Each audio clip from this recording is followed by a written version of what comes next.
guys, Nate Richards here from Richards Guitar Studio. Today we're going to do the drill of the week number 11. This is on chord arpeggiation. So an arpeggio is essentially holding down a chord and playing one string at a time. For example, a D chord, instead of strumming, you can play one at a time. And that's an arpeggio. There's other ways to do it for lead guitar players up higher, but that's a different style of arpeggio.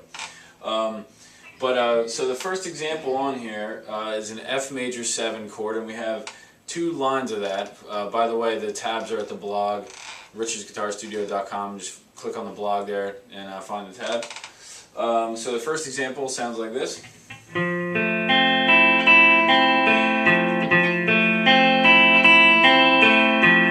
Now notice on my picking hand, I'm not doing 4 individual downs and 4 individual ups like this. I'm kind of doing one sweeping motion like this, so your pick is going to land on the next string. So you play the D string, and the pick lands on the G, and then it lands on the B, and then on the E, like that. So you kind of let it float into the next string. Same with the upstrokes. So the motion looks like this.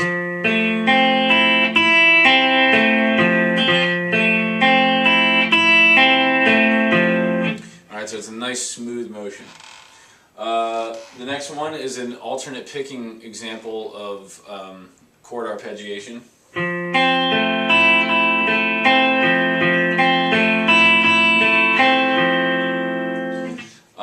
The third one is a very common arpeggio pattern. You'll see it in the Boston lick riff we're gonna do. Also, Guns N' Roses. It's all over different songs. So here's how this one sounds.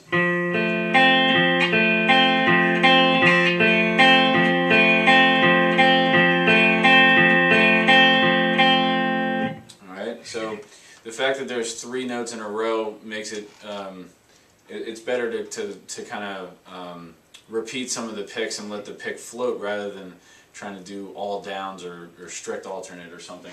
The same thing with the next example, except we have a string skip.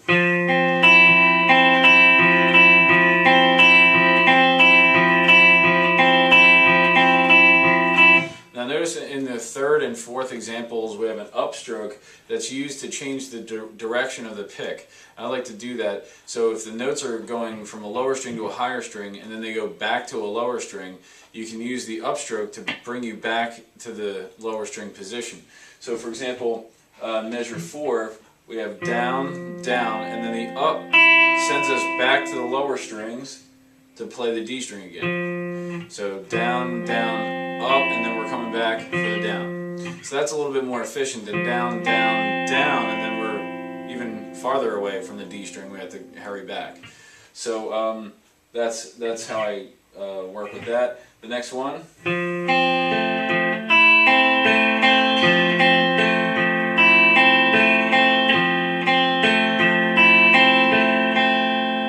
Alright, and then the last one.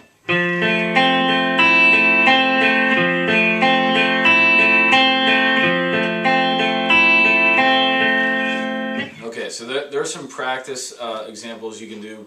Repeat them 5-10 times. Really work them out until you start to feel the flow of it. It should feel like a pretty fluent movement. If it still feels choppy and if it still sounds choppy, then you need to practice that one a little bit more. Alright, so the next one, example here is More Than a Feeling by Boston. And it starts on a D sus4 chord, goes to a D chord, C add 9, and then a G.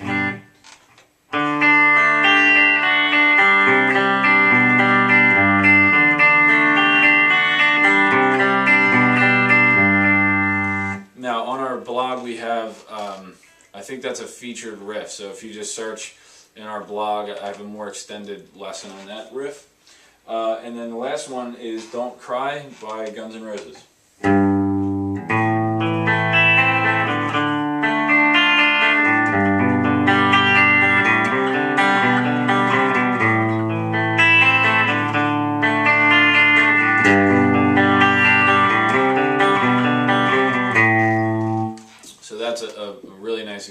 that using A minor, D minor, G, C added 2, and G over B. So one other thing about this is making sure when you're reading the tabs that you try to kind of look at all the separate notes and then sort of line them up together in a chord that the left hand can use. So for example, in the Guns N' Roses example, the first measure is 0, 2, 2, 0, 1, 2, like that, and you could kind of look at it, all right, 0, 2, 2, 1, okay, that kind of looks like an A minor chord. I have it labeled, but if you're online or something and they don't have it labeled, then you kind of have to work it out together. There are a lot of other examples in Stairway. We just did a series on that. Stairway has this example.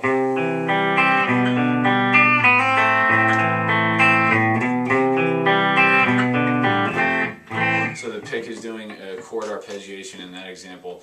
And then check out our next couple of featured riffs. We're going to do a few that have this type of example. We're going to do Simple Man by Leonard Skinner and Bringing on the Heartbreak by Def Leppard.